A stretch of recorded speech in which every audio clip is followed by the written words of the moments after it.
In the previous video, you learned about the t-test, which is used to test for differences in the mean between two samples.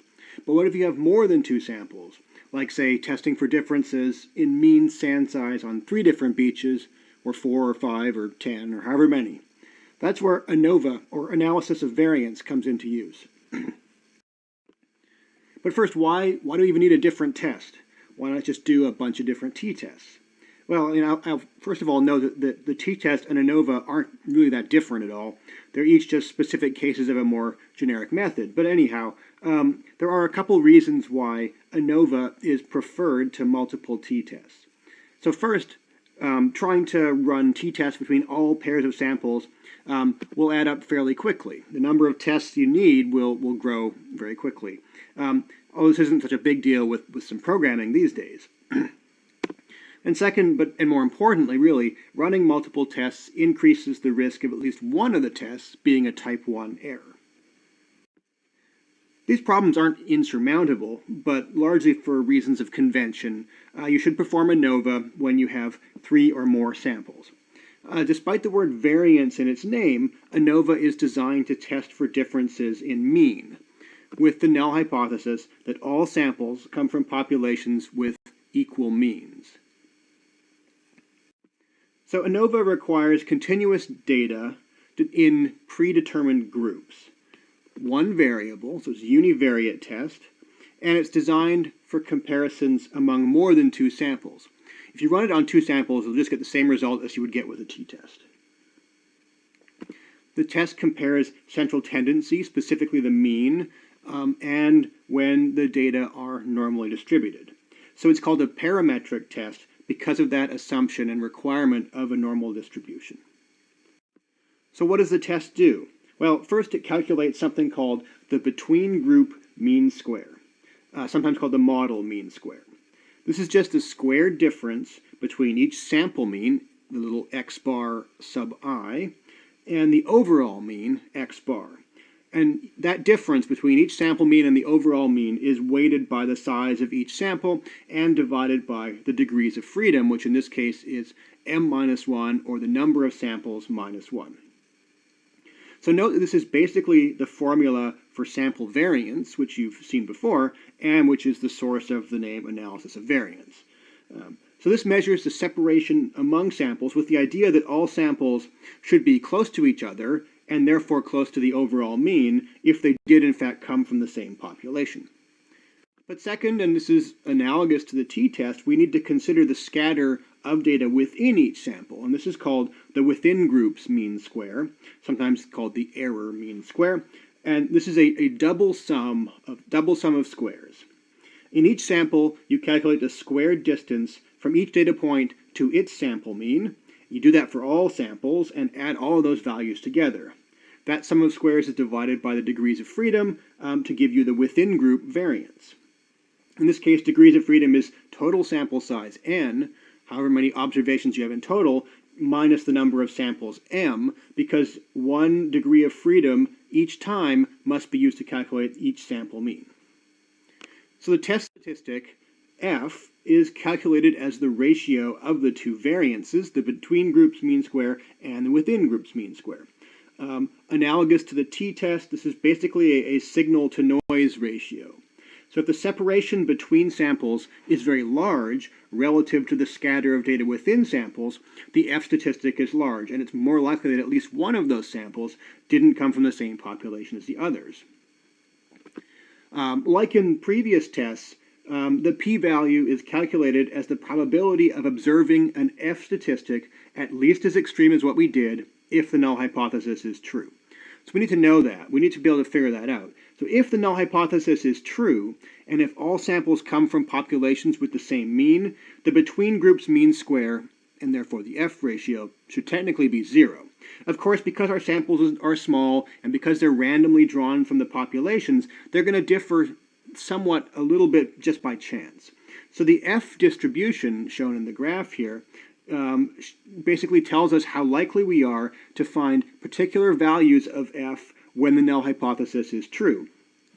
So we compare our actual F value to the distribution of f values expected if the null hypothesis is true, and find the area under the curve more extreme than our result, which is the p-value. So Anova has basically the same assumptions as the t-test. First, the samples must be independent of one another, and in pretty much all data you might have, this is going to be the case. Just watch out for repeated measures on the same things. If you measure the same thing once, and then again later on. That's the most common form of non-independence. All samples must be normally distributed, but I will note that the test is actually quite robust to this, particularly if the sample size is not small, unless the samples are really quite skewed.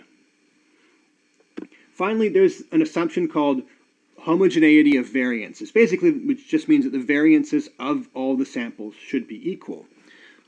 If the sample sizes themselves are approximately equal, this assumption is less important.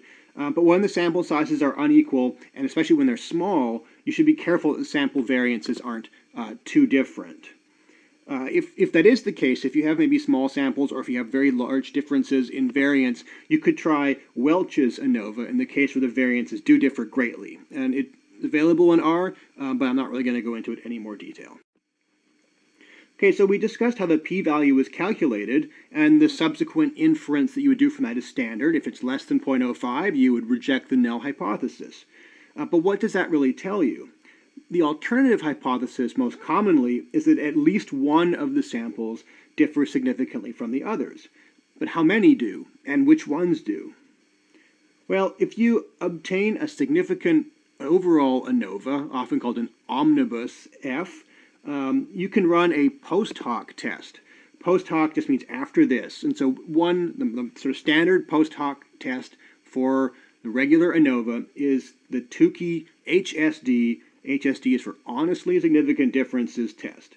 It's basically a set of simultaneous pairwise t-tests that corrects for that problem of doing multiple comparisons. So they control something called the family-wise error rate, and the family-wise error rate is the probability of making at least one type 1 error. So what it does is it's just the difference between sample means. You run it for all possible pairs of samples, divided by the square root of the within group mean square, divided by something called the harmonic mean of sample size. If you refer back to the t-test video or slides, you can see the similarity between this formula and the t-test formula. So the Tukey test will give you p-values for all pairwise comparisons, controlling for multiple comparisons, so you can interpret them at the traditional 0.05 level. I will note that it assumes equal sample sizes among all your samples and equal variances. So if that's not true, you could try running something called the Games-Howell post hoc test, which I won't describe. So when reporting the results of an Anova, you should give the means for all samples.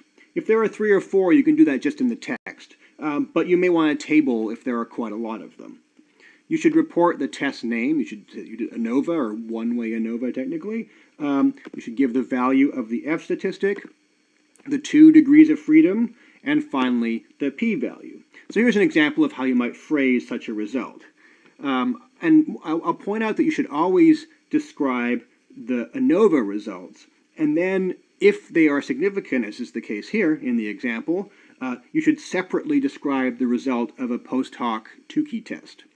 If your Anova overall is not significant, there's no need to do a Tukey test because you already know there's no significant difference between the means. So in R, the Anova function AOV works a bit differently from the t-test or the f-test that you've done before. You can't just list the samples separated by commas because R doesn't know how many samples to expect. You might have 3 or 4 or 5 or 10.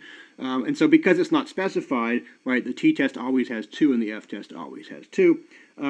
You basically have to use this syntax here, which is the name of the numeric column, which contains the continuous values for your data, the tilde symbol, and then the name of the category column that contains the categorical grouping factors, like what rock type it is, what ocean does it come from, what lake, so forth.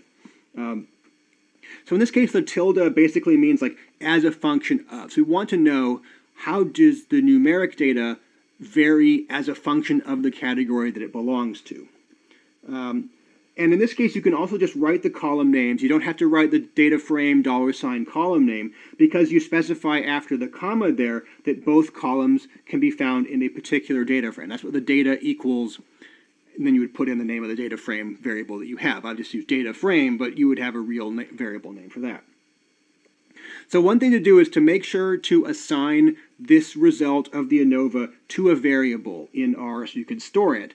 For two reasons. One is that you'll need to run this summary function to see the full details of the results. And in that case, you'll get something that looks like this. It gives the between groups data, degrees of freedom, sum of squares, and the between groups mean square in the first row. It gives the within groups data, the same stuff, degrees of freedom, mean square. Gives the F statistic, and it gives the p-value, which is, as it sort of illustrates, as it says in the heading there, is the probability of finding an F at least as extreme as what we found. So when you report the results, the degrees of freedom, the F statistic, and the p-value are really the important things, remember. So if you get a significant result with your overall ANOVA, you should next run the Tukey test, and that's the second reason why you need to store your ANOVA results as a variable, because the Tukey test operates on those ANOVA results as its input. So you basically just say Tukey HSD, note the capitalization, and then in parentheses just put in the results from the ANOVA. What you'll get is something that looks like this. Well, I've truncated it. There'll be many more rows in this particular example here. It shows the first column is the difference between sample means. The next two columns are the 95% confidence interval on that difference between sample means, between each pair listed there. And finally, you get the adjusted p-value for the null hypothesis that the two samples come from populations with the same mean. You'll notice the ones here that say 0, or 0 e to the 0 power, that just means that the p-value is really tiny, and so in that case, remember, just you can report less than 0.001.